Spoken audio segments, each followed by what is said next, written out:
The crisis in France is escalating. Almost all political forces from left to right are criticizing the government, calling for early elections and even the president's impeachment. After days of political drama in Paris, Emmanuel Macron has reappointed Sébastien Lecornu as prime minister just days after he resigned amid infighting. Now Lecornu must form a government and present a new budget to a hung parliament, while opposition parties demand snap elections. Can Lecornu's cabinet hold on to power the second time? Let's turn now to Paris to see the turmoil that unfolded this week in our next report. When Sébastien Lecornu took office in September, he said he wanted to be creative and reach out across the aisle to break the political deadlock. But 26 days later, suffirait de peu. This Monday morning, the conditions were no longer in place for me to carry out the duties of Prime Minister and allow the government to appear before the National Assembly tomorrow. The composition of the government was not smooth and awakened some partisan appetite, sometimes quite legitimately linked to the upcoming presidential election.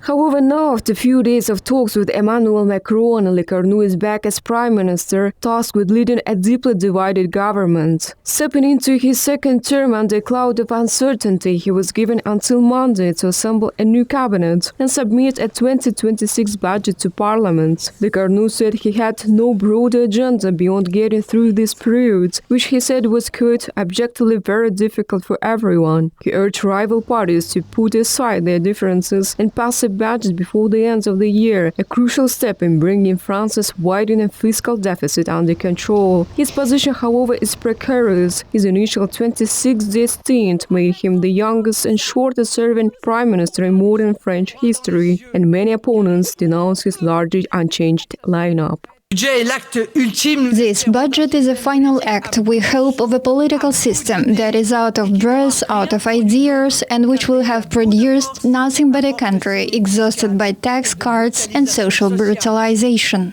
Left, hard left and far-right parties have voted to vote him down, leaving Lecornu dependent on the socialists, who have not yet declared their stance. Many politicians are simply not in a very cooperative mood. Across the political spectrum, there are parties that are all deeply entrenched in their positions. So much now hangs on two flashpoints: whether he will revisit Macron's pension reform and whether he will back a billionaire tax, issues that could win socialist support or doom his fragile minority government. If he fails to build a working majority, early parliamentary elections look increasingly likely, with polls pointing to losses for Macron's camp and gains for the far-right national rally.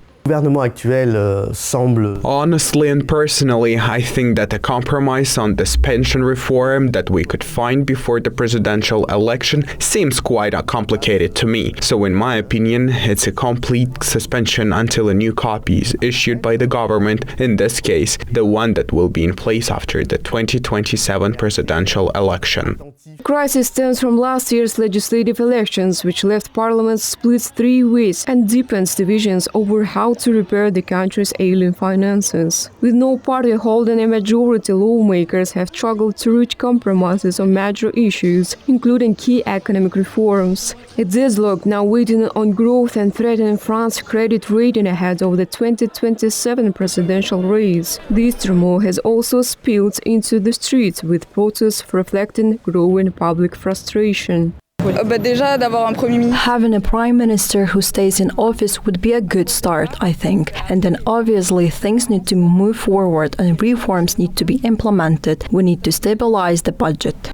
The ongoing turmoil is even testing Macron's closest allies, putting pressure on a government already on shaky ground. Lecornu himself warns that deep divisions within the new cabinet could make effective decision-making nearly impossible. And yet Macron is banking on a different outcome from the same choice of prime minister. If this experiment fails, a snap election may be all but inevitable, a scenario that could reshape the political landscape and leave France facing yet more uncertainty. Marjan Semigulina, New Time.